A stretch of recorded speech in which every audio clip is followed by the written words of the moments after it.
महज 25 महीने की उम्र में धर्मनगर का नन्हा Shreyansh India book of records में नाम दर्ज कराकर चर्चा का केंद्र बन चुका है। उसकी सफलता न सिर्फ एक बच्चे की असाधारण याददाश्त या ज्ञान की पहचान देता है, बल्कि इसने बचपन में प्रतिभा के विकास, पारिवारिक भूमिका और सामाजिक जिम्मेदारी को लेकर एक नई विचारधारा को जन्म भी दिया है। धर्मनगर के एक नन्हे बालिक की असाधारण प्रभावित करने वाली कहानी ने राष्ट्रीय स्तर पर चर्चा का केंद्र बनाया है। महज 25 महीने की उम्र में इंडिया बुक ऑफ रिकॉर्ड्स में अपना नाम दर्ज कराकर श्रेयांश ने सभी को प्रभावित किया है।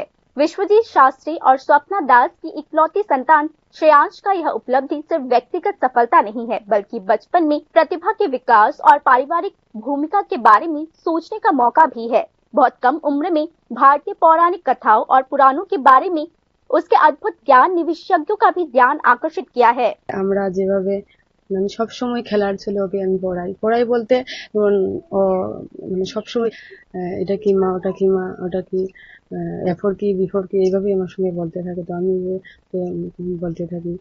তো আগামী দিনে ওকে নিয়ে আমি চাই যে ও যাতে একজন ভালো মানুষের মতো মানুষ হতে পারে। ও যা করে সবের মধ্যে ও খেলার ছলে সব করে। ও ঘুমাতে যায় তো মা এই শেপটা তো এ শেপ হয়ে গেল, এরকম জিজ্ঞাসা করে। মা এই যে সার্কেল শেপ, এটা তো সার্কেল শেপ, ও বাবা সার্কেল শেপ, ওই এটাই ওই খেলতে খেলতে হ্যাঁ কৌতূহলী যা দেখে যে মা এটা কি, ওটা কেন হলো, এইভাবে বলতে থাকে। তো যেটা সঠিক এটাই আমি বলি ওকে। কি বলতে এখন আমরা ভাবিনি যে ও ডাক্তার হবে, ইঞ্জিনিয়ার হবে, এমন কিছু ভাবিনি। দুজনেই সবসময় ওকে নিয়ে যখন কথা বলি, আমাদের ইচ্ছা ও যদি ভালো মানুষ হয়। আমি এটার জন্য প্রিপারেশন নিচ্ছি। তো আমি যখন পড়াশোনা করি আমারটা দেখে ও মানে শুনতে মানে বই দেখলো, মা বই পড়ছে, তো মা আমাকেও দাও, আমি বই পড়ি। पिछले नवंबर में श्रेयांश के ज्ञान और याददाश्त के सबूत के तौर पर इंडिया बुक ऑफ रिकॉर्ड्स को एक वीडियो भेजा गया था। जांच के बाद अधिकारियों ने उसके टैलेंट को पहचाना और उसे एक मेडल और सर्टिफिकेट प्रदान किया। यह पहचान साबित करता है कि अगर बच्चों को सही माहौल और हिम्मत दी जाए तो वे बहुत कम उम्र में ही बहुत कुछ हासिल कर सकते हैं। एक्चुअली আমরা খেলার সঙ্গে সঙ্গে মানে পড়াশোনা বলতে কিছু না, তাকে মানে খেলা বলেই আমরা সবকিছু আগে গাইড করেছি। বা নিজেরার মধ্যে স্পেশালি তার মা ঘরে পড়াশোনা করে বিএড এর জন্য প্রিপারেশন নিচ্ছে। তো তার মার পড়াশোনা শুনে বা দেখে দেখে ওর মানে ছোটবেলা থেকেই লগভগ আমরা 12 মাস থেকে তার ওর মধ্যে কিছু একটা আলাদা কিছু একটা সিমটম আমরা একটু ক্যাচ করার ক্ষমতা বা একটু দেখলেই মানে কিছু একটা ইশারা করা, তা থেকে আমরা বুঝতে পারলাম যে তার মধ্যে কিছু একটা হয়তো বা আছে। তো আমরা মানে ঘরের আলোচনা খুব মার্জিতভাবে হয়, বা নিজের মধ্যে কথা বলার ধরন বা একটু ডিসিপ্লিনলি চলা, বা তার সামনে মানে ও রিলেটেড বা শিক্ষা রিলেটেড কিছু আলোচনা হয়।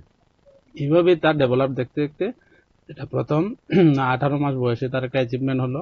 এই একাডেমিক লার্নিং যেটা আছে তার উপরে সে অনেক ডেভেলপ হলো, অ্যাচিভমেন্ট এলো, আপনারা আসলেন।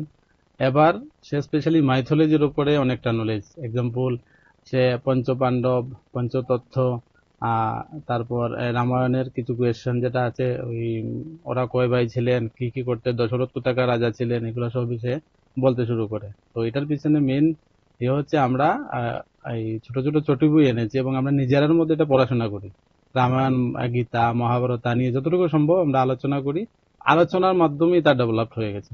তো এটা পরিকল্পনা প্রথমত হলো তো ওকে নলেজ গ্যাদার করতে হবে, নলেজ দিতে হবে এবং প্রপার ওয়েতে নলেজ দিতে হবে। কোনো ধরনের নেগেটিভিটি যাতে না থাকে, চারিত্রিকভাবে ওকে মানুষ বানাতে হবে। এটাই আমার পরিকল্পনা। আর কি, যা বাকি সব আপনার ওর প্ল্যাটফর্ম সে নিজেই ক্যাপচার করবে।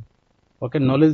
चाइल्ड साइकोलॉजिस्ट के अनुसार 2 से 3 साल की उम्र बच्चों के दिमागी विकास के लिए बहुत अहम होती है। इस स्टेज पर बच्चों की जिज्ञासा, याददाश्त और भाषा का कौशल तेजी से बढ़ता है। श्रेयांश के मामले में उनके परिवार ने उसे नेचुरल इंटरेस्ट पर दबाव नहीं डाला, उसे खुशी खुशी सीखने का मौका दिया। इसका नतीजा यह था कि पढ़ाई उसके लिए बोझ नहीं बनी। हालांकि कुछ एक्सपर्ट्स चेतावनी देता है कि अगर बच्चा कम उम्र में सफलता हासिल कर भी ले तो उस पर बोझ नहीं डालना चाहिए। टैलेंट डेवलप करने के साथ साथ मेंटल हेल्थ, सोशलाइजेशन और स्पोर्ट्स के मौके पक्के करने भी उतने ही जरूरी होते हैं। यह बैलेंस बनाए रखना भविष्य में बच्चे के ओवरऑल डेवलपमेंट में अच्छी भूमिका निभाती है।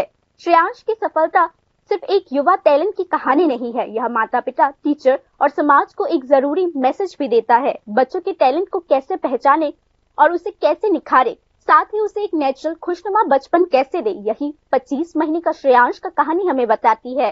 Bureau report, news now.